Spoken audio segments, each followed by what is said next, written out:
una aventura. No sabemos muy bien a dónde va a llegar, pero siempre tenemos un norte hacia dónde apuntar.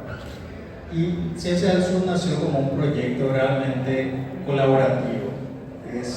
Este libro no hubiera sido posible sin la ayuda, el apoyo, el esfuerzo constante de no solo 33, sino mucho más colaboradores, autores, editores, personas que nos ayudaron desde la fotografía hasta el diseño, caricaturas. Es decir, Ciencia del Sur es más que este libro, pero es la culminación de un año de trabajo que quiero resaltar. Ciencia del Sur publica todo tipo de noticias, análisis, columna de opinión sobre todas las ramas del saber, prácticamente.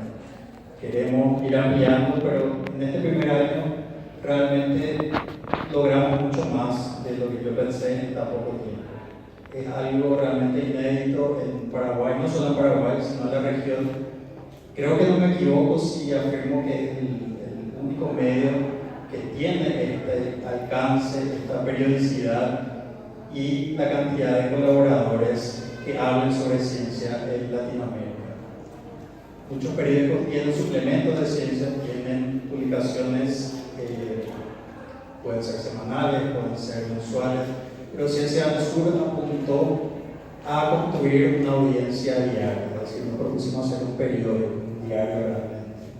Porque sabemos que la ciencia forma parte hoy en día mucho más de la cultura. Es decir, la cultura no es sencillamente literatura, teatro, las ciencias sociales, claro que sí, pero también es saber de física, es saber de tecnología, de ciencias médicas, de astronomía, es decir, todo lo que puede involucrar en el quehacer humano. Y Ciencia del Sur apunta a dar pequeños ejemplos, pequeñas muestras de cómo eso en todas partes del mundo, pero esencialmente desde América del Sur, se está construyendo esa base de conocimiento que nos ayuda en todos los aspectos.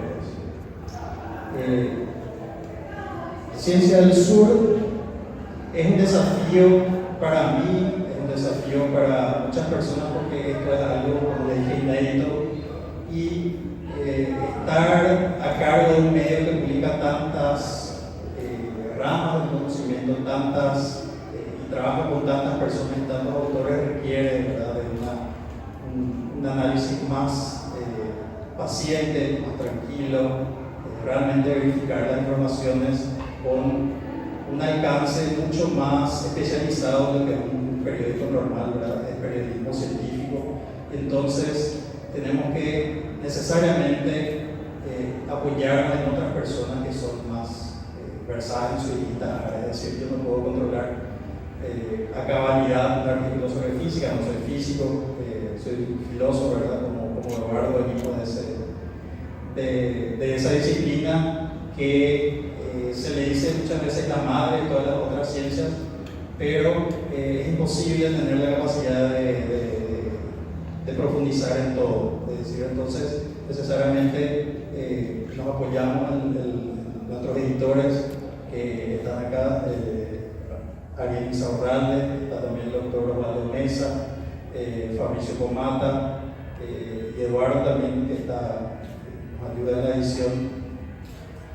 Entonces, realmente Ciencia del Sur emula el trabajo que hace la ciencia de hoy, ¿verdad?, la gran ciencia. No es una que se lleva a cabo por personas investigadores trabajando en solitario, no, es una gran empresa colaborativa donde hay input de muchas personas, de muchos grupos, de muchas publicaciones, y a eso nosotros apuntamos. Queremos que esto realmente sea un esfuerzo colectivo, que muchas más personas se involucren.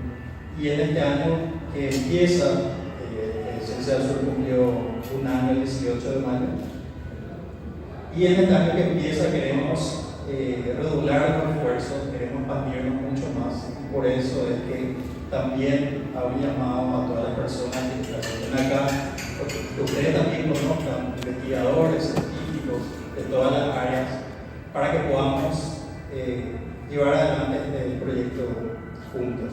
Les invito a todas las personas que conozcan investigadores que nos acerquen sus correos, su teléfono, a través de nuestra página de las redes sociales, a través de nuestros correos, que después les podemos pasar cuando terminemos el acto. Y personalmente me gustaría apostar más por los reportajes científicos en el futuro. Es decir, el periodismo científico tiene varios niveles. Nosotros publicamos un poquito de varios niveles. Hay el nivel de investigador a investigador, donde generalmente el lenguaje es un poco bastante técnico, del investigador a un público un poco más especializado, que podría ser las personas universitarias, si se puede usar un lenguaje todavía un poco técnico, y ya esa comunicación que es al gran público, es decir, la popularización, y queremos expandirnos en todas esas áreas. Es decir, hay lugar para todas las personas. Si uno quiere conversar con sus propios pares, podemos explicar eso. Si quieren conversar con un público más culto, también podemos. Entonces, es una invitación que este segundo año podamos sacar de vuelta otro libro, ¿verdad? Con más autores, con más artículos, y realmente podamos construir en Paraguay y en la región la ciencia del sur, ¿verdad? Así que muchas gracias, le agradezco de vuelta por invitarme a este proyecto y a todas las personas que nos acompañaron en este largo pero fructífero